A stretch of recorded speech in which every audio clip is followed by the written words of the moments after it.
আমার বন্ধুগণ, সুন্নি কাকে বলে এই সংজ্ঞায় তো আমরা এখন ভুলে গেছি। আমরা এখন পীর ভিত্তিক সুন্নি হয়ে গেছি। কি ভিত্তিক? পীর ভিত্তিক সুন্নি হয়ে গেছি। নবীকে গালি দেয়, টাউন হলে প্রতিবাদের আয়োজন করলে কে আমার পীরে অনুমতি দেয় নাই। ওই নবীজি নূরানি কদম মোবারকে, যিনি হায়াতুন নবী, নূর নবী, গায়েবের খবর দেনেওয়ালা হুজুরপুর নূর সাল্লাল্লাহু আলাইহি ওয়াসাল্লামের উম্মত হিসেবে আল্লাহ পাক আমাদের সকলকে কবুল করেছেন। এই জন্য শুকরিয়া তান আবারও করি, আলহামদুলিল্লাহ।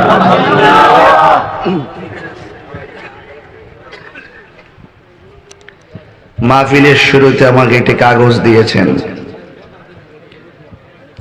কাগজটা দেওয়ার পরে একটা বিষয় দিয়েছেন।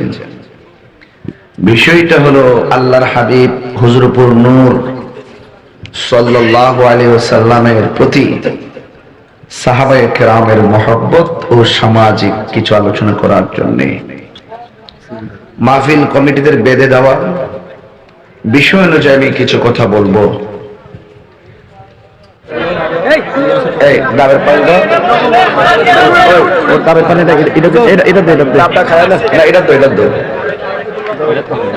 যাও তুমি আস্তে আস্তে দেও, এটা তো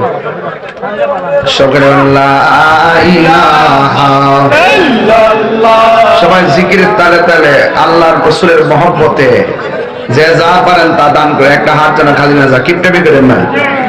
লা ইলাহা লা যুরে লা ইলাহা হাসবি রাব্বি জাল্লাল্লাহ মা ফি কলবি গায়রুল্লাহ নূর মুহাম্মদ সাল্লাল্লাহু নূর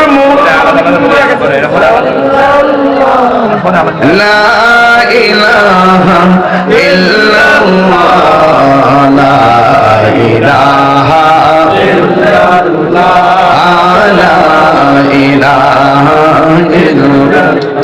লা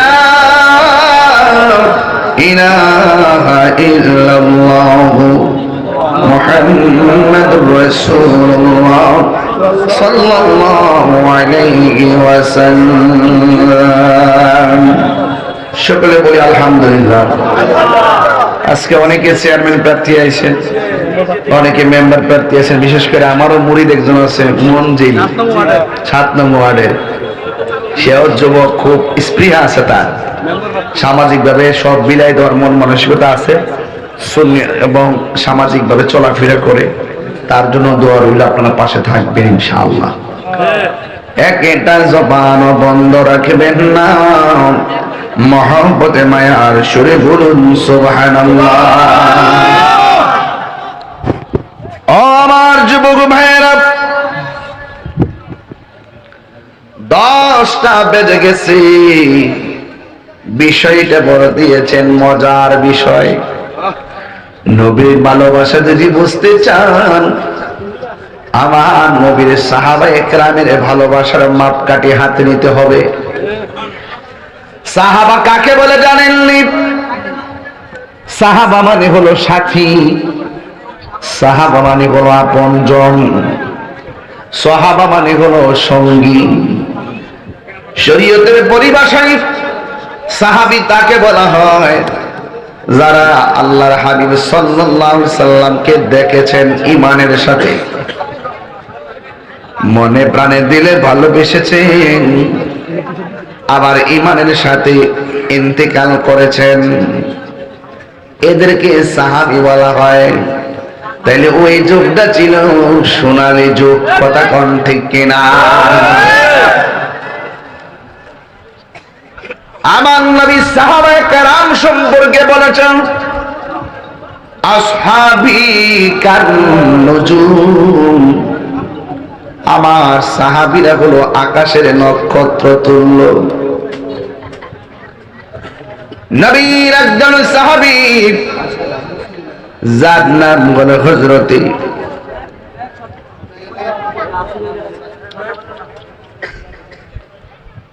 আমার বন্ধুগণ, সুন্নি কাকে বলে এই সংজ্ঞায় তো আমরা এখন ভুলে গেছি। আমরা এখন পীর ভিত্তিক সুন্নি হয়ে গেছি। কি ভিত্তিক? পীর ভিত্তিক সুন্নি হয়ে গেছি। নবীকে গালি দেয়, টাউন হলে প্রতিবাদের আয়োজন করলে কে আমার পীরে অনুমতি দেয় নাই। আমার পীর গেছে না, আমিও যাইতাম না। কেউ যদি সাহাবীরে গালি দেয়, তার প্রতিবাদ করার জন্য দেরেরা যদি একটা সমাবেশে ডাক দেয়, অনেক পীরসাহেবরা আসবে, কিছু কিছু পীরও আসবে না, মুরিদও আসে না। পীরে আসে না দেখে মুরিদও যায় না। আপনারা বলেন সাহাবীর চাইতে পীরের দাম বেশি না কম? আরে পীর তো পীরানে পীরের নিচে, ঠিক নেই? গাউসবাগের নিচে না। গাউসুল আজম আব্দুল কাদের জিলানী আল হাসান ওয়াল হুসাইনি রাদিয়াল্লাহু তাআলা আনহু বলেন, সাহাবায়ে কেরাম যেই ঘোড়ার উপরে ওঠে যুদ্ধ করে, ওই ঘোড়ার খুরের নিচে পায়ের নিচে যে ধুলাগুলা থাকে, এই ধুলার সমতুল্য আমি আব্দুল কাদের হতে পারি নাই। সুবহানাল্লাহ। এই জন্য আমার নবী সুন্নির সংজ্ঞা দিতেছে, আহলুস সুন্নাত ওয়াল জামাআতের সংজ্ঞা দিতেছেন, আলাইকুম বিসুন্নতি ওয়া সুন্নাতিল খুলাফায়ে রাশিদিন আল মাহদিয়িন।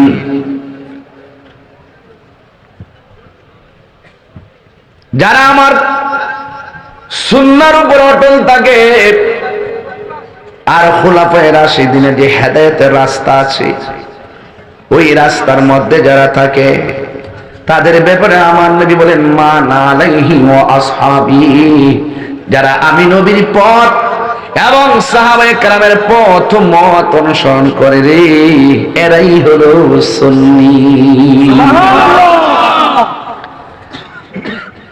এর দ্বারা ভাবার পর প্রমাণ হয়ে গেল সাহাবায়ে কেরামদেরকে ভালোবাসা লাগবে। যারা সাহাবার সমালোচনা করে সাহাবীকে গালি দেয়, তারা হলো শিয়া।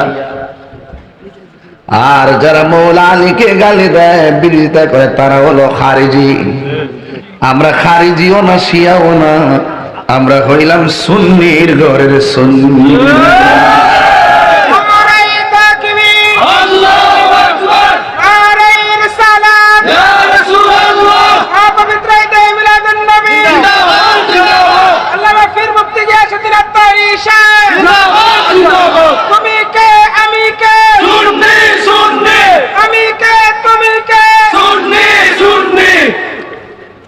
আমার যুবক ভাইয়ারা,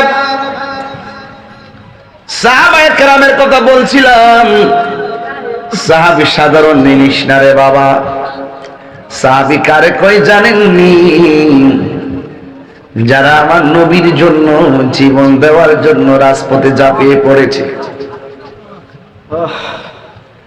এই যে কোরআন শরীফ আমরা পড়ি, আমার নবী বলে, উসমান রে,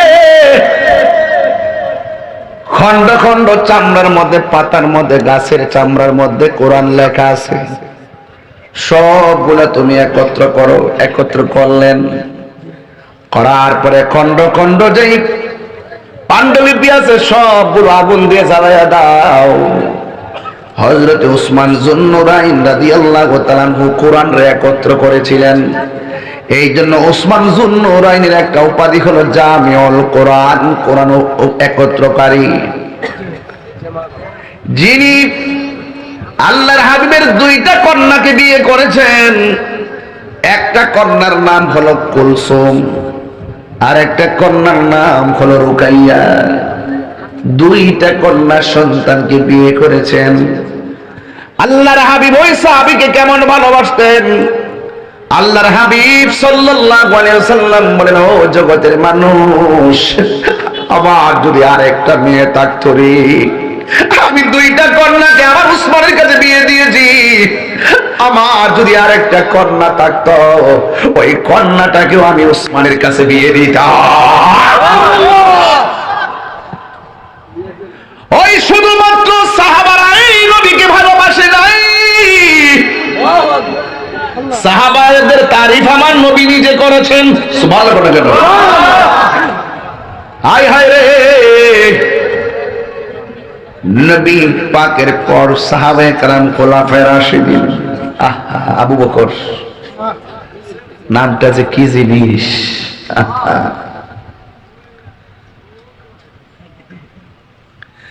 হযরত আম্মা আয়েশা সিদ্দিকা রাদিয়াল্লাহু তাআলা, হযরত আবু বকর সিদ্দিক রাদিয়াল্লাহু তাআলা আনহুকে প্রশ্ন করলো, আব্বা জান আপনি নবীর পিছে নামাজ পড়েন, নবীর সঙ্গে ইতিকাফ করেন, নবীর সঙ্গে আপনি ইফতার করেন, ও আব্বা জান আকাশের মধ্যে যে তারকাগুলো আছে এই তারকা সমান সওয়াব কার হবে? সুবহানাল্লাহ। এই প্রশ্নটা যুবক ভাইয়েরা আমার নবী পাকের কাছে এই কথাটা একদিন অবগত করানো হলো। আয়েশা সিদ্দিকা রাদিয়াল্লাহু তাআলা আনহাকে প্রশ্ন করলেন, ও আয়েশা আসমানে তারকা সমান এই পরিমাণ সওয়াব হযরত ওমরের হবে? আয়েশা সিদ্দিকা আমার নবী পাকের সামনে চোখের পানি ফেলে কান্না করলেন, কয় কাঁদো কেন? ইয়া রাসূলুল্লাহ আমার বাবার সামনে প্রশ্নটা উত্থাপন করলাম, আপনার সামনেও করলাম, আমি মনে করেছিলাম আপনি বুঝে আমার বাবার কথা বলবেন। আল্লাহর হাবিব ডাক দিয়া বলে, আয়েশা রে না না, আকাশের তারকা সমান কেন? হে তোমার বাবার এক রাতের ইবাদত আকাশের তারকা চাইতে আরো বেশি হবে। আল্লাহু আকবার না কেন? ওই সাহাবাদেরকে মহব্বত করা লাগবে, অবশ্যই মহব্বত করা লাগবে। আমার নবী আপনার নবী বলেছেন, মান সাব্বা নাবিয়ান ফাকতুলুহু, যারা আমি নবীকে গালি দেয়, যে ব্যক্তি আমার নবীকে গালি দিবে তাকে হত্যা করা লাগবে। আর যারা সাহাবায়ে কেরামকে গালি দিবে তাকে ফাদরিবুহু, তাকে আঘাত করা লাগবে। ঠিক আছে নি বাজি? ঠিক আছে তো হাদিস হঠাৎ করে বেশি দিছেন না, আগে জানালে ফিরাউন যায়। হ্যাঁ অন্ত হঠাৎ করে বলেছি ফাদরিবুহু, একবার হাদিসের এবারও দরাবা ইয়াদরিবু, প্রহার করা। হ্যাঁ বেশি ফাদরি ফাঁস নাই না, গালি দিব সাথে সাথে লাগাই দে, দেরি করিস না পাগলা। সাহাবাদের গালি দিব, নবীর গালি দিব, সাথে সাথে পালাই দে। কথা বল না কেন? আমরা তো চিন্তা করে বেটা আমার সামনে গালি দি জুতা থাপ্পড় মার দেবে। আজকে সারাদিন ছিলাম ঢাকা, রাত্রে মাহফিল করে দৌড়ায় গেছি, সারাদিন ঘুমাই নাই, সকাল 10টায় ঢুকছি, 4টার পরে মিটিংতে বেরিয়েছি। ওদিন বিলম্বে আমাদের জেলা কমিটি হবে। হ্যাঁ যত কমিটি আছে সব কিন্তু আমরা এক এখন, ঠিক না? সুন্দর করে আপনারা মিলেমিশে করবেন কমিটিগুলোর জন্য, কোনো ধরনের পদ পদবি নিয়ে কোনো ঠেলাঠেলি না হয়। আমরা ঐক্যবদ্ধ হয়েছি, একটু বোঝেন নাই, একটু এক হয়েছি। এবার ভাইজান আমরা যে এক হয়েছি, মোটামুটি কি রাজনৈতিক ভাবে প্রভাব পড়ছে না মনে করে? যদি এটা যদি আমরা 8টা মাস চিন্তা করে নামতে পারতাম, তাহলে তো ঘাটে ঘাটে ঘাট খাওয়াই দিলাম, চুরি করার সুযোগ দিলাম নইলে। কথা এখন তো পাহারা তো পাইছি না, ফসল আছে মাঠও, কামলা পাইছি না, তুল তুই গড়ান তুই ঘরে নিয়ে লুট পাইছি না। মারহাবা জোরে গো। এই জন্য আমরা সুন্নি এ যুবকের দল, এখন সাহাবায়ে কেরামকে গালি দেওয়া যাবে না, ভালোবাসতে হবে। আমার নবীকে সাহাবায়ে কেরাম কেমন ভালোবাসছেন কথা বলতে বলেছেন। নবীর প্রতি সাহাবায়ে কেরামদের প্রেম কেমন? নবীর প্রতি সাহাবায়ে কেরামের প্রেম হলো তেমন, নবী যখন প্রশ্ন করতো সাহাবীরা দিনের জন্য কি দিবা, কয় ঘরের সম্পদ সব দিয়া দিমু। যদি কইতো এরপরে কি দিবা, কয় আমাকে রাষ্ট্রপক্ষ থেকে ডাকা হয়েছে, আমি যাই নাই, আমি যাবো কেন, আমার উপর আর 19টা টেবিল আছে, হ্যাঁ নীতি তারপরে আমি যাবো। আমার গোপনে বান্ডেল দিলে আমি নিতে লাগাইলাম হ্যাঁ কত ডাহা ডাকছে যাইবার লাগে এটা আমি নাই। আমি বুলেটের মতো কথা বলি, আমি পরিষ্কার কথা বলছি। সাহাবায়ে কেরামকে গালি দিবে। আমাদের দেশে বহুত ইসলাম নাম আছে যারা সাহাবাকে গালি দেয়, আছে কিনা কথা কেন?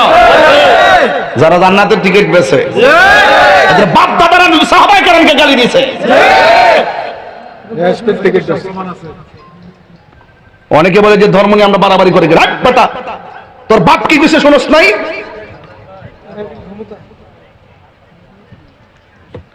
সত্যির ক্ষমতা আইলে সুন্নিদের সাথে লাগ যাইতো না।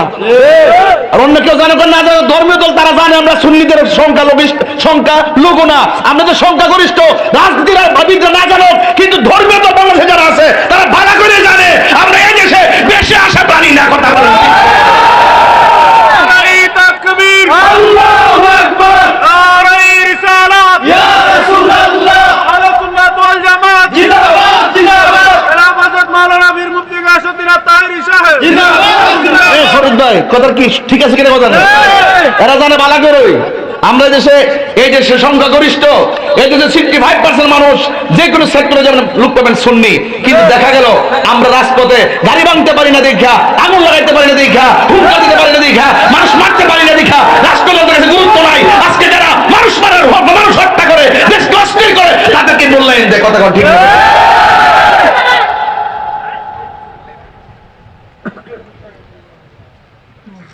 আমরা শান্তিপ্রিয়, এই ভদ্রতাকে অনেকে দুর্বলতা মনে করে। এই জন্য আমি পৃষ্ঠা পাল্টে ফেলছি। পোলাপান্ডি কই? তোরা তো কোনো না কোনো দলের জাজগা ওয়াজ হোসেন নাই যদি ভোট দিতে এই যে ওয়াজ করুম আমার কাছে অনেক কষ্ট লাগে। বিশ্বাস করে যে নাই প্লিজ, এই আবেগের কথা এখন আমি শুনি না। এখন মাঠে থাকতে হবে। সুন্নিরা তোমাদের একটা মিশন নিয়ে থাকতে হবে। ওয়ার্ড থেকে শুরু কইরা ইউনিয়ন পর্যন্ত, উপজেলা পর্যন্ত, পৌরসভা পর্যন্ত প্রত্যেকটা জায়গায় সুন্নিদের প্রতিনিধিত্ব নিশ্চিত করতে হবে। আমরা আর এই ভুল করবো না ইনশাআল্লাহ। রাজি আছেন কিনা বলেন? না কিসের আছেন আপনারা? নির্বাচন আইলি তো হুট কইরা চিনি না দেখা যায়। আহলে সুন্নাত ওয়াল জামাত ফাউন্ডেশনের সুন্নি সভাপতি আর প্রতিষ্ঠাতা আহ্বায়ক আমি বলতে চাই আমাদের ইউনিয়নবাসীর পক্ষ থেকে যে চেয়ারম্যান আহলে সুন্নাত ওয়াল জামাতের কথা বলবে তাকে ভোট দেওয়ার জন্য হয় আমাদের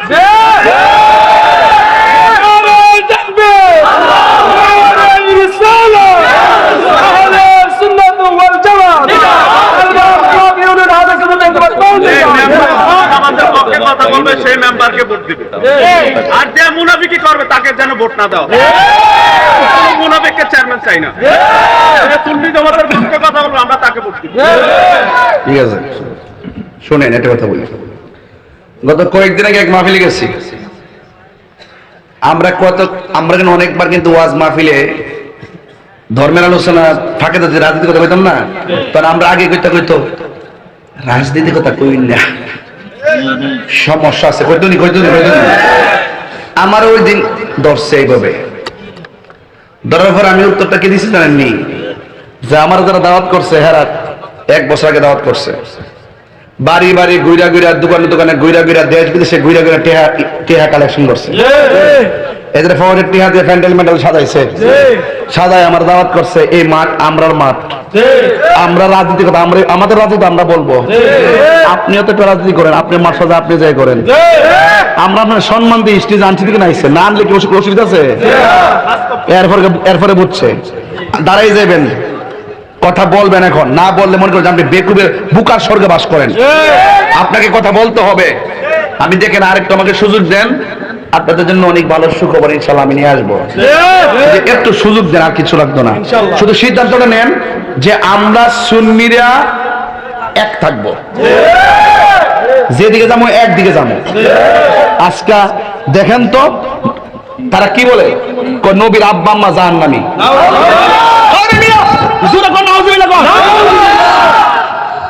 আবার নবীর আব্বা আম্মারা যে জাহান্নামী কোন, সে আবার আমাদের দেশের বর্তমান প্রধানমন্ত্রী মাথার উপরে দোয়া করে। দেশটা কি পাগলের মগের মূল্য হয়ে গেছে? দুশ্মনের রাসূল যারা যে ব্যক্তির নবীর আব্বা আম্মা সম্পর্কে তার ওয়াকিফাল নাই, সে আমাদের রাষ্ট্রতন্ত্রের গুরুত্বপূর্ণ জায়গায় মাথা হাত দিয়ে আশীর্বাদ করে। আমি পরিষ্কার ভাষা বলে দিছি, সবার আশীর্বাদ দিতে যায়েন না, এই আশীর্বাদ কিন্তু অভিশাপ হয়ে যাবে। আজকে যদি আমরা থাকতাম, আমরা যে গুরুত্বপূর্ণ জায়গায় থাকতাম, তাহলে এই সমস্ত অপশক্তিগুলো আমাদের রাষ্ট্রের গুরুত্বপূর্ণ জায়গা নিয়ে খেলতে পারতো না। কথা ঠিক না? আমি রাজনীতির কথা বলতেছি না, আমি ইমানের চেতনার কথা বলতেছি। আপনার ইমানের দাম আছে, আপনারা নির্বাচন আসলে নীতি লড়াইলাম, এই লড়ানো আর চলবে না। সাহাবায়ে কেরাম জীবন দিছে কিন্তু ইমান দেয় না। কথা ইমান দেয় না। না, কষ্ট হচ্ছে আপনাদের। আর বেশি লম্বা করবো না, খুব পরিশ্রান্ত, রাতের বেলা বেশি ঘুমাইতে পারি নাই। ফজরের নামাজের টাইমে ঢাকায় গেলাম, আমার সকাল 9টায় কমলাপুর। এরপর আমি শুধুমাত্র একটা কথা বলতে চাই, সাহাবায়ে কেরাম জীবন দিয়েছেন, ঈমান দেয় নাই। তার বাস্তব প্রমাণ হলো মুতার যুদ্ধ। আল্লাহর হাবিব সাল্লাল্লাহু আলাইহি ওয়াসাল্লাম বলেন, এ জাফর, হাতের মধ্যে তলোয়ার নাও। হে আব্দুল্লাহ ইবনে ওমর, আব্দুল্লাহ ইবনে রাওয়াহা, হাতের মধ্যে তলোয়ার নাও। এমন ভাবে যায়েদ ইবনে হারেসা, এইভাবে তিনজনের হাতের মধ্যে তলোয়ার দিয়ে বললেন, আমি নবী হুকুম দিলাম, তুমি যুদ্ধের ময়দানে চলে যাও। একজনের যার যে নামের সিরিয়ালটা বলছে, একজনের পরে একজন তলোয়ারটা হাতে নিবাও।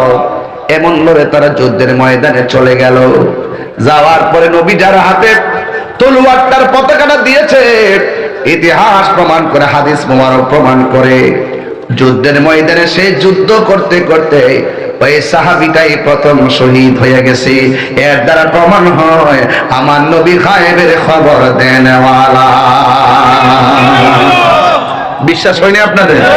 হ্যাঁ, বিশ্বাস হয়নি? এরপরে আল্লাহর হাবিব সাল্লাল্লাহু তাআলা আলাইহি ওয়াসাল্লাম দ্বিতীয় নম্বরে যাকে বলেছেন, প্রমাণ করে হাদিস মোবারক, তিনি শহীদ হয়ে গেছেন। আরেকজন সাহাবী, যার নাম হলো জাফর, বড় বীরত্বের সাথে যুদ্ধ শুরু করলেন। রে বাবা, এমন ভাবে যুদ্ধ শুরু করলেন, ডানের কাফের আসলো, তার সঙ্গে পারে না, বামে আসলো, পারে না, পিছন দিয়ে পারে না, সামনে পারে না, চতুর্দিক দিয়ে তারা আক্রমণ করলো। এমন বীরত্বের সাথে যুদ্ধ শুরু করলেন। বন্ধুরা রে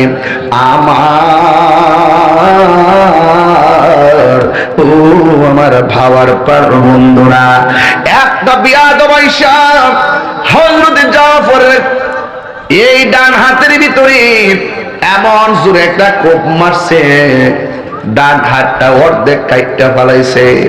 ডান হাতের গোড়া যদি অর্ধেক কাটা থাকে, এত ভারী তলোয়ার আলিয়ে দেওয়া যায় না। এই তলোয়ারটারে বাম হাতের মধ্যে নিয়ে নিছে, বাম হাতের মধ্যে নিয়ে যুদ্ধ শুরু করে দিল। ওই মুহূর্তে ডান হাতটা অর্ধেক কেটেছে, বাম হাতে যুদ্ধ করতে গেলে হাতটা নড়াচড়া করে। ইনি কেমন দিনকে ভালোবাসে, নবীর কথা কেমনে রক্ষা করেন। ওই জাফর ইবনে আবি তালিব ওই হাতটারে পায়ের নিচে ফালাইয়া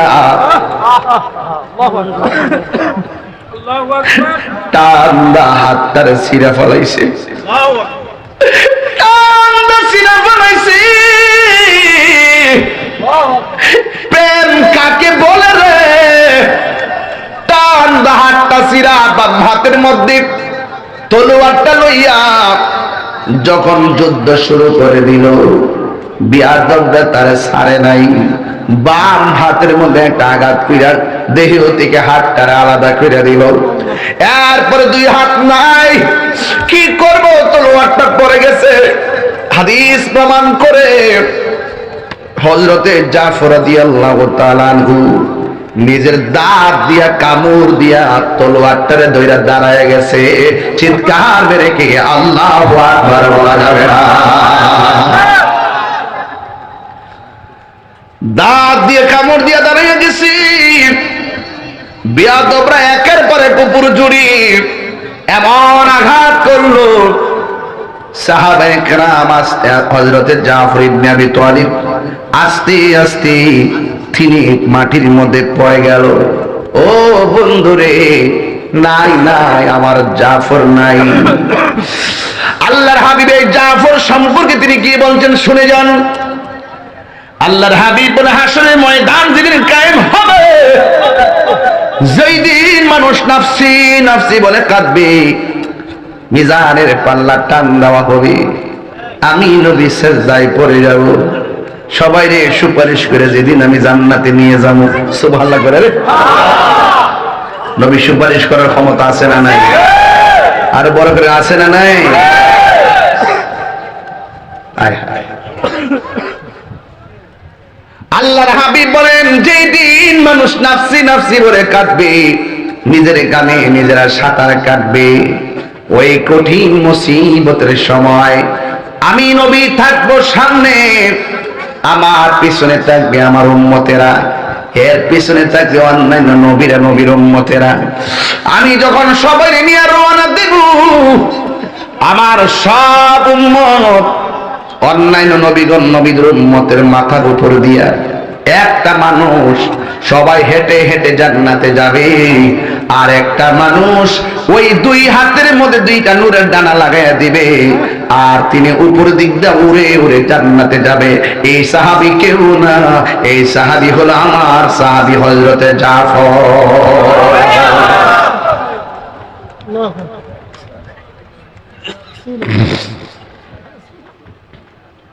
নারায়ে তাকবীর, নারায়ে রিসালাত, নারায়ে গাউসিয়া, পীর মুফতি গিয়াসউদ্দিন আত-তাহির সাহেব এই এলাকার পক্ষ থেকে রক্ত দিলে রক্তর লস নাই, জীবন দিলে জীবনের লস নাই, তবে জীবন আর রক্ত দিতে হবে লিল্লাহি ওয়াল রাসূল, আল্লাহর জন্য দিতে হবে, নবীর জন্য দিতে হবে।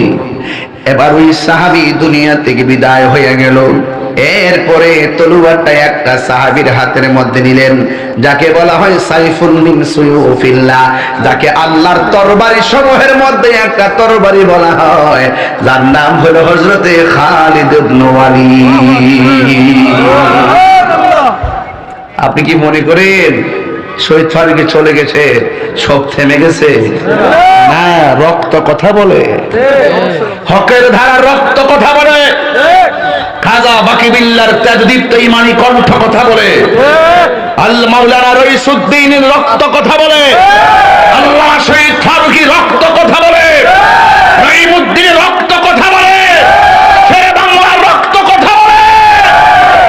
আমার যুবক ভাইরা, ইতিহাস কথা বলে, সাবধান, হিম্মত ভালো রাখবেন, বরকত আল্লাহ দিবেন। কিচ্ছু নাই, গরিব না, যার ভিতরে নবী আছে সে হলো সবচেয়ে বড় ধনী।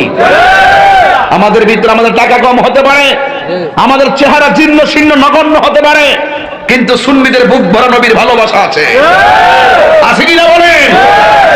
আমরা ভীত নই, শঙ্কিত নই, আমরা দুর্বল নই, আমরা এতিম নয়, আমাদের সাথে আছেন দুজাহানের বাদশা, আছে কিনা বলেন?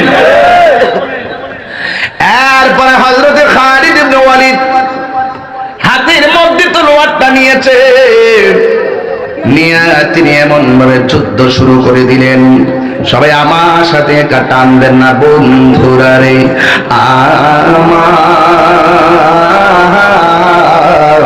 ও আমার যুবক ভাইরাও, এই আমার ভাবার পাড়ের বন্ধুরা গো, কি ভাষাই বলবো।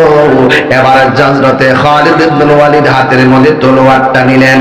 মনে হয় যেন 3 সাহাবী শহীদ হয়েছে, 3 সাহাবীর শক্তি যেন খালিদের শরীরে এসে গেছে।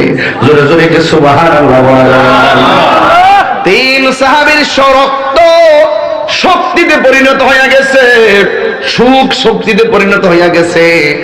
ডানে আসলো কাফেরে পারে না, বামে আসলো কাফেরে পারে না, এমন ভাবে তিনি যুদ্ধ শুরু করলেন, কচুরি পাড়ার মতো কাফেরদেরকে কাটতে শুরু করলো, কোনোভাবেই পারে না।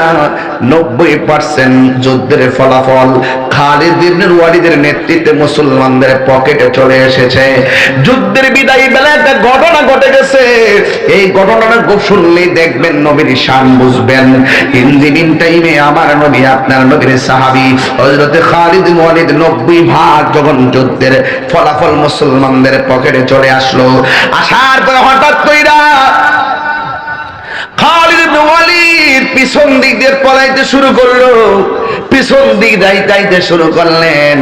এবার অন্যান্য সাহাবীরা ডাক দিয়া বলে, ও খালিদ, ও খালিদ ইবনে ওয়ালিদ, আপনার মাধ্যমে আমরা যুদ্ধের জয়ের স্বপ্ন দেখলাম, হঠাৎ করে কেন আপনি পিছায় যাইতেছেন? খালিদ ইবনে ওয়ালিদ বলে, ও নবীর সাহাবীরা, আমি কেন পিছায় যাইতেছি জানোনি? আমার মাথার ভিতরে একটা হেলমেট ছিল, এই হেলমেটটা কোথায় জানে পড়ে গেছে। এই হেলমেটটা না থাকলে আমি গায়ের মধ্যে শক্তি পাই না। আল্লাহু আকবার। কেন তানো দয়াল রে, আর পরীক্ষার সময় নাই, বড় জোরে ক্ষমা চাই, শেষের খেয়া না নিলাই আমারে, আমার দিন কি এমনি যাবে, লোকে তোমায় কি বলিবে, আমার দিন কি এমনি যাবে, লোকে তোমায় কি বলিবে। আরে না না, আমার দিন কি এমনি যাবে, লোকে তোমায় কি বলিবে, এ দুঃখ রইল তাহিরির অন্তরে, প্রাণ দয়াল রে, সন্ধ্যা হইল ডাকে দিনে নাম রে। আল্লাহ কেন ও শানটান দিছি কি খারাপ লাগতেছে? হ্যাঁ, এই এলাকার কি চলে না এগুলো? কেউ চলে না? প্রাণ দয়াল রে, গৃহস্থেরা দলে দলে হাঁস মুরগি কতই পালে, সন্ধ্যা হলে ডাক দিয়ে আলয় ঘরে, যার যত পালিত ছিল সকল রে তো ঘরে নিল, যার যত পালিত ছিল সকল রে তো ঘরে নিল, আমি একা রইলাম অন্ধকারে, প্রাণ দয়াল রে, সন্ধ্যা হইল ডাকে দিনে না মোরে, দয়ার মালিককে সন্ধ্যা হইল ডাক দিলে না মুরে, প্রাণ দয়াল রে, সন্ধ্যা হইল ডাকে দিলে না মুরে। আল্লাহু আকবার। হ্যাঁ যুবক বলাবার এখনই সময় নবীর পক্ষে রুখে দাঁড়ানো, নবীর পক্ষে কথা বলা, নবীর বিরুদ্ধবাদীদের বিরুদ্ধে তুমি রুখে দাঁড়াতে হবে। যৌবন যার, যুদ্ধে যাওয়ার সময় তার। এবার খালিদ ইবনে ওয়ালিদ হাতের মধ্যে তলোয়ার নিয়ে দাঁড়ায় গেছে। এরপরে আমার মাথার হেলমেটটা কোথায় যেন পড়ে গেছে। এবার নবীর সাহাবীরা ডাক দিয়ে কয়, হে খালিদ ইবনে ওয়ালিদ, আমরা যুদ্ধের মধ্যে বিজয় হয়ে যাইতেছি, আপনি কেন পিছন দিক দিয়ে পলায়ন করতেছেন, হটে গেলেন? আমরা তো বিজয়ের মাঠটা হাত ছাড়া হয়ে যাইতেছে। ভাই তোমরা বুঝবো না, আমি খালিদের গায়ের মধ্যে কোনো জোর নাই, আমার সব জোর হলো আমার হেলমেটের ভিতরে। জোরে জোরে কি আল্লাহু আকবার বলা যাবে না? হে আমার আশিকিন জাকিরিন মুহিবিন বাবা হাজিরা,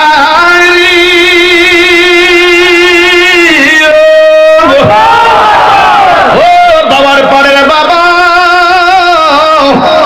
সাহাবীরা ডাক দিয়া কয়, ও খালিদ ইবনে ওয়ালিদ, শক্তি আর হেলমেটের ভিতরে সম্পর্ক কি?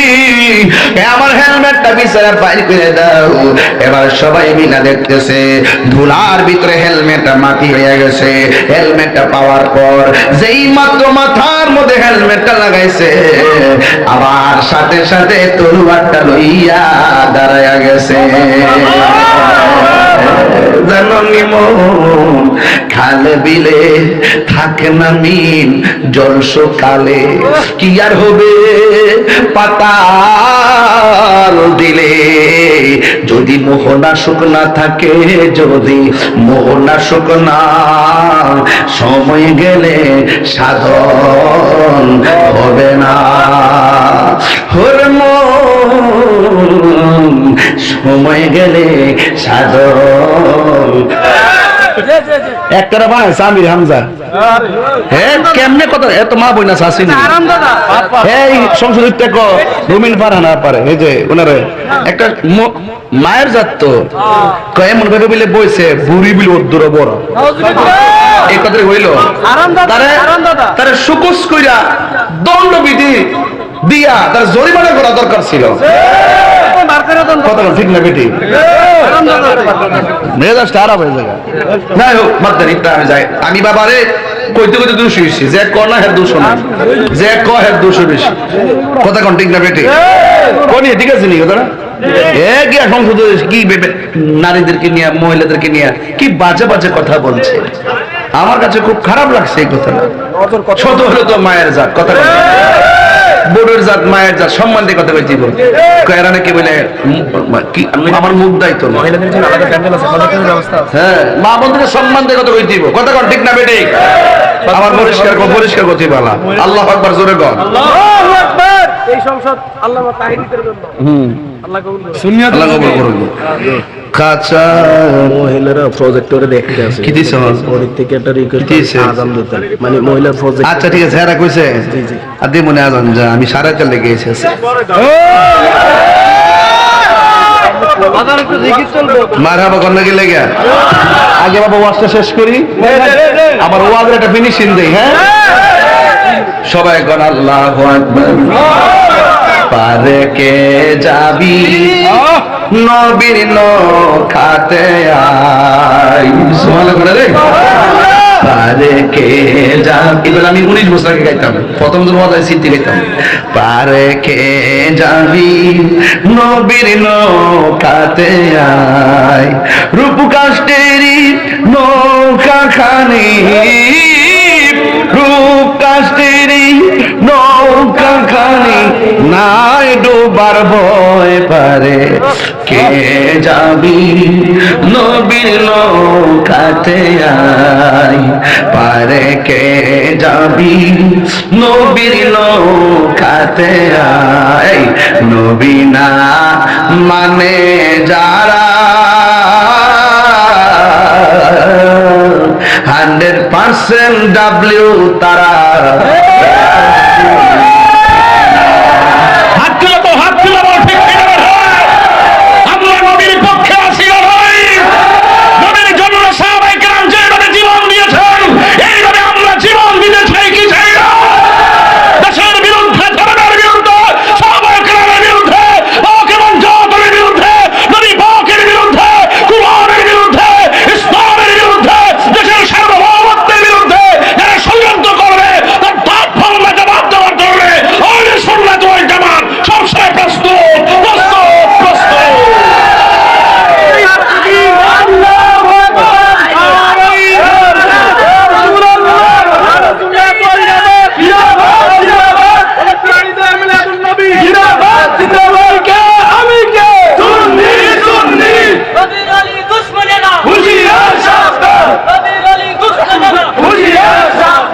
রাগ করবেন না, গুসা করবেন না।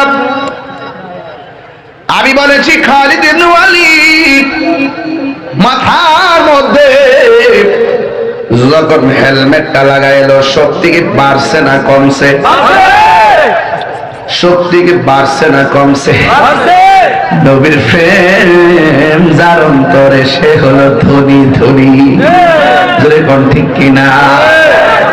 এবার যুদ্ধের ময়দানে যখন ঝাঁপিয়ে পড়লো আমার নবী, আপনার নবী বলেন খালিদ বিন ওয়ালিদের নেতৃত্বে ওই মুহূর্তের যুদ্ধের বিজয়ের পতাকা আল্লাহ দান করেছেন। জোরে জোরে করুন সুবহানাল্লাহ।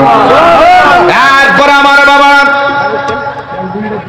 ও যুবক বন্ধুরা, সাহাবায়ে কেরাম প্রশ্ন করে খালিদ বিন ওয়ালিদ, সাহাবায়ে কেরাম একের পর এক শহীদ হয়ে গেল, কিন্তু আপনি যুদ্ধের ময়দান আমাদের কলিজার পানি শুকাইয়া ফেলাইছেন। আপনি যখন যুদ্ধ করতেছেন হঠাৎ করে আপনার হাত থেকে তলোয়ারটা নিচু হয়ে গেল, আর হেলমেটটার জন্য আপনি বেকারার হয়ে গেলেন। আপনি বলেছেন সব শক্তি আপনার হেলমেটের ভিতরে, কারণটা কি? এবার খালিদ বিন ওয়ালিদ বলেন, ও সাহাবীরা, আমার গায়ের মধ্যে বড় শক্তি নাই, আমার হেলমেটের ভিতরে শক্তি কেন জানুনি? কারণ আমার হেলমেটটার ভিতরে ছিল আল্লাহর হাবিবের মাথা মুবারকের চুল মুবারক। আর বড় বড় বন্যা সুবহানাল্লাহ।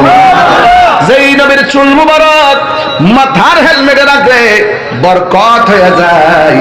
যেই নবীর চুল মুবারক আমাদের মতো না, যেই নবীর চুল মুবারক আমাদের মতো না, সেই নবী কোনদিন আমাদের মতো হতে পারে না। কথা বলেন ঠিক? এই জন্য সাহাবায়ে কেরাম যুদ্ধের ময়দান থেকে পলায়ন করে নাই, সাহাবায়ে কেরাম নবীর জীবন দিয়ে ভালোবেসেছেন। এই জন্য সাহাবায়ে কেরামদের মতোই আমরা নবীকে ভালোবাসবো। এই জন্য আমি প্রায় মাহফিলের মধ্যে বলি, জন্ম আমার নবীর যুগে হলে কেমন হতো, জন্ম আমার নবীর যুগে দুনয়নে রাসূল পাক, দুনয়নে রাসূল পাক দেখিলে কেমন হতো, জন্ম আমার নবীর যুগে হলে কেমন হতো, জন্ম আমার নবীর যুগে হলে কেমন হতো। পড়ছি আমি নাতে রাসূল পাশে নূরের নবী, নাতে রাসূল শুনে নবী দিলেন মুচকি হাসি। নবী আমাদের নাচ শোনার ক্ষমতা আছে না? নবী আমাদেরকে দেখার ক্ষমতা আছে না নাই? এই ভাবার পার গুরুস্থানে লাশটা নামাইলে প্রত্যেকটার কবরে কবরে আমার নবী সশরীরে থাকার ক্ষমতা আছে না নাই? জন্ম আমার নবীর যুগে সবাই হতো, জন্ম আমার নবীর যুগে হলে কেমন হতো, দুনয়নে রাসূল পাক, দুনয়নে রাসূল পাক দেখিলে কেমন হতো, জন্ম আমার নবীর যুগে হলে কেমন হতো, জন্ম আমার নবীর যুগে হলে কেমন হতো। একটা জবান বন্ধ রাখবেন না, মহব্বতে মায়ার সুরে বলুন সুবহানাল্লাহ। এই জন্য আমার যুবক ভাইরা, সাহাবায়ে কেরাম তো এখন নাই, তাবিঈন নাই, তাবিঈন নাই, আইম্মে মুতাকাদ্দিমিন মুতাআখিরিন সালফে সালিহিন কুতুব আব্দুল গাউস ওলি আল্লাহ, একের পর এক ধারাবাহিক ভাবে যে স্টেপটা এখন এসেছে এটা হলো বেলায়েতের যুগ। আপনি যদি নবী চিনতে চান, কামেল পীরের মুর্শিদে যাওয়ার, মসজিদে দরবারে যাওয়া লাগবে। কথা বলেন ঠিক না? এই জন্য আমার যুবক অনুরোধ করে বলে দিয়ে যায়, নিঃশ্বাসের কোনো বিশ্বাস নাই। নবী পাককে যেমন করে সাহাবায়ে কেরাম ভালোবেসেছেন, এমন ভাবে আমাদেরও ভালোবাসা লাগবে। এখন প্রশ্ন হলো, নবী যদি পাইতাম কদম মোবারকে লুটায়া পড়ে যেতাম। আরে কাফেররা নবীর সিনা মুবারকের বরাবর তীর মেরেছে, আমরা থাকলে আমাদের বুকটারে নবীর সিনা মুবারকের বরাবর পাইতা দিতাম। নবী গো, ও মায়ার নবীজি, আমরা আপনার জন্য জীবন দিয়ে দিব, আপনার বদন মুবারকে পাথরের আঘাত লাগতে দিব না।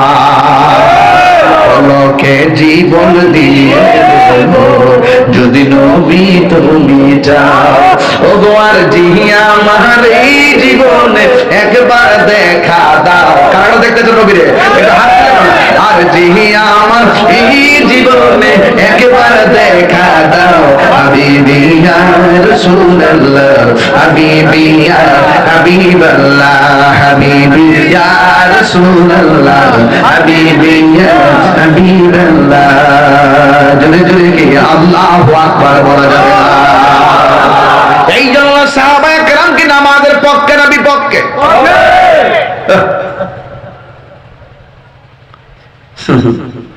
আঙ্গুদের সে নামাজ পড়লে মশা যদি কামড় মারে কমা গোমা মশা কামড় মারছে রে। আমার কিছু কিছু লোক আছে নামাজ হারে কয়েলটা লাগা রে নামাজ থাক কি ক আর বারবার গড়ি ফেলছে 5 মিনিট ফারুসি নি মাঝে মাঝে মোবাইলও টিপে ইতানা নামাজ হযরত আবু হযরত মৌলা আলী রাদিয়াল্লাহু তাআলা পায়ের মধ্যে তীর লাগছে নামাজের আগে তীর কেউ খুলতে পারে না নামাজের ভিতরে টাইম না খুলছে গোশতের টুকরা খুলে গেছে এরপরে জাররা পরিমাণ টের পাই না গেছে। কি নামাজ পড়ছে এই নামাজ আমরা চাই কি চাই না? আমরা যুবকরা তো শুধু জুম্মার নামাজে যায় ওয়াক্তের নামাজে যায় না। আবার কিছু কিছু পোলাপন আছে নিজের বাপরে বাপ ডাকতে মজা লাগে না বাপ দেয় যায় বাবা ট্যাবলেটে বাবা ট্যাবলেট আসেনি ট্যাবলেট বাবা রাহে বাবা বাবা আব্বা রাহে কি অবস্থা চাপা চাপা ভাঙ্গা কি অবস্থা। হ্যাঁ শুনেন সাহাবায়ে কেরামের জীবনে কি কোনো মাদক আছে? ঘুষ আছে? সুদ আছে? তাহলে আমরা খাবো কেন? যুবক ছেলেরা আমি তো মনে করি এই যুবক যদি এক হয় 24 ঘন্টার ভিতরে ভাবার পার থেকে মাদক 24 কিলোমিটার মাটির নিচে ঢুকাই দেওয়া সম্ভব। এখন বলুন আমরা কি মাদকের পক্ষে না বিপক্ষে? বাবা কি চলবে না বন্ধ হবে? সবাই বলতে হবে বন্ধ। বাবা ইয়াবা ফেন্সি গাঞ্জা সুদ সুদের ওয়াস্তবন করুই না ডরা ডরা মহাজন যে কাম কইরা গেছে অন ইন্ডিয়ার আপমাটে কেতেলান দিব আর আমেরিকারে আমেরিকার আপমাটে কেতেলান দিব রাশিয়াতে তেলান বা আমেরিকার সিগনেচার লাগবো বুঝালো আমেরিকা যারা বন্ধু হয় তার শত্রু লাগে না বাপ দেয়া ছেড়ে দিব স্লোগানটা তো দিল্লি না ঢাকা ঢাকাতে গত 3 দিন আগে 700 টন ডিজেল আনছে ইন্ডিয়ার থেকে আরো কিনলে গিয়া 5 দিয়া এটা বাদ দো রাজনীতি করো কূটনৈতিক একটা শব্দ আছে এটা ভালো করে শিখো পার্শ্ববর্তী দেশের লোকের যুদ্ধ থাকলে আর শত্রু মনে করলে দেশ শান্তি হবে না পার্শ্ববর্তী দেশের সাথে মিল্লা থাকতেইব আমরা দরকার বন বেড়ে বেড়ার লাগে আপনার সম্পর্ক ভালো দরকার নাই বাবার পরের মানুষের দরকার হলে ঘরের সাথে ঘরে মিল্লা থাকতো আপনার পার্শ্ববর্তী লোকের সাথে মিল্লা থাকবেন তাহলে আপনার সম্মান বাড়বো বাড়িরা নিরাপদ থাকবো কথা ঠিক না ঠিক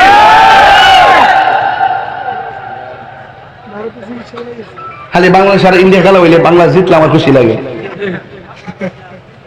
দেখো না যে ফুটবলটা কেমনে লাস্টে গোলটা দিল খাওয়াই দিছে আমি তো পারি আমার কথা হইলো বাজান আমি সহজ সরল মানুষ আল্লাহর হস্তে গাঞ্জা খায়েন না বাজান সুদ খায়েন না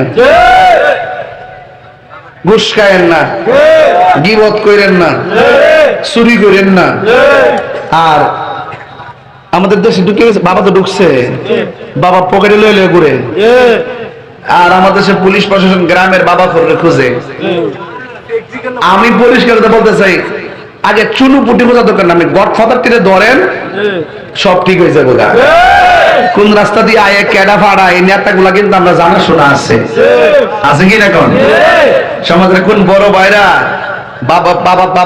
বাবার সেল দে প্রত্যেকটা সমাজে আমার বড় ভাই আছে যারা ব্যবসা করে আপনার নিরীহ লোকদেরকে ব্যবহার করে ইদানিং দেখতেছি মেয়েদেরকে ব্যবহার করে মহিলাদেরকে ব্যবহার করে ওর বডির মধ্যে বাবা এর মধ্যে করে গোল করে লাগে এমনি একটা ফেরটা বইলা লাগা উমা দরার পরে চাই যে ফের এখান থেকে ঠেললা পতলা বাড়ি করতেছে এবার বুঝেন মহিলারা যদি বাবা সেল দে ইয়াবা সেল দে তাহলে বুঝেন সমাজটা কত বড় অধপতনে চলে গেছে এরপর ইরানার তো আগে তো বেড়াতে সুদ খাইতো তখন বিড়ে তো আরো সুদ খায়নি আমি যারা খাই তারা করেছি আবার আমরা বাবার পরে মা বোনরা রাগ করে না আমরা সারা জীবন যেভাবে দেখি নাই এগুলো এখন দেখতাছি, দেশটা কিন্তু বালা নাই, এর কারণে মানে না বাবা।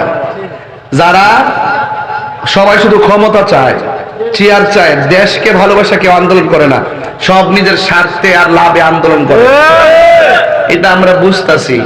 এখন কি করণ যাইব, এমন ট্যাগ করছি মাথা ফাগরি মৌলবী মানুষ, না পারি কইতে না পারি সইতে, সর্দারি করি না কিন্তু সর্দারি বুঝি। কি বুঝিনি কিছু সর্দারি, সর্দারি বুঝি। এই জন্য আজকে থেকে ওয়াদা করেন যে নবীর সাহাবায়ে কেরামকে যদি ভালোবাসেন, নবীর সাহাবায়ে কেরামকে যদি মহব্বত করেন, আজকে ওয়াদা করেন আমরা কোনোদিন ইয়াবা, বাবা, ফেঞ্চি, গাঞ্জা খাইতাম না। দন্তন নাকি মুদ্দন কেন না, দন্তন কেন না, এটা কিন্তু না, হিডো কিন্তু না, এই না যাতে দন্তন কেন না হয়, কথা কোন ঠিক না বেটে। আর তাহিরের ওয়াজ যদি 5 মিনিটের লেগে ভালো লেগে থাকে, আজকে একটা কথা কয়া যায়, আপনারা মা বাপরে কোনোদিন কষ্ট দিয়েন না। সাহাবায়ে কেরামরে মহব্বত করেন, মা বাপরে কষ্ট দেওয়া যাবে না, ইয়াবা খাওয়া যাবে না, প্রতিবেশীর সঙ্গে খারাপ ব্যবহার করা যাবে না। আল্লাহ যেন বুঝার তৌফিক দান করে। 10,000 টাকা দিয়েছে মসজিদের হুজুরে, মসজিদের হুজুরে দিছে 10,000 টাকা। আচ্ছা, মসজিদে হুজুর 10,000 টাকা দেয়, অনেক ভালো কাজ করছে। তবে মুসল্লিদের কাছে, মুতাল্লির কাছে, সমাজের কাছে কইয়া দিয়ে যায়, আল্লাহর রাস্তে এই ইমাম সাহেবের বেতন বাড়াইন। এই 5,000, 6,000, 7,000, 8,000, 10,000 দিয়া মোবাইল খরচ আর কাপড় ইস্তারের খরচ চলে না, চলে। কারেন্টের বিল আছে, বাড়িতে কারেন্টের বিল আসেনি, বাচ্চা কাচ্চার খরচ আসেনি, লেখাপড়া খরচ আসেনি, চিকিৎসার খরচ আসেনি, এটি করতে দিব। আপনারা দয়া করে বিবেচনা করেন, ডিশ বিল, ওয়াইফাই বিল সব দিতে রাজি আছে, কিন্তু ইমাম সাহেবের বেতন দিতে গেলে একবারের জায়গা 5 বার গনে, কথা কোন ঠিক না বেটি। এজন্য ইমাম সাহেব সমাজের সবচেয়ে বড় সম্মানী, ওনাকে আপনারা সম্মান করবেন। আল্লাহ পাক আমাদের সকলকে বোঝার তৌফিক দান করুন।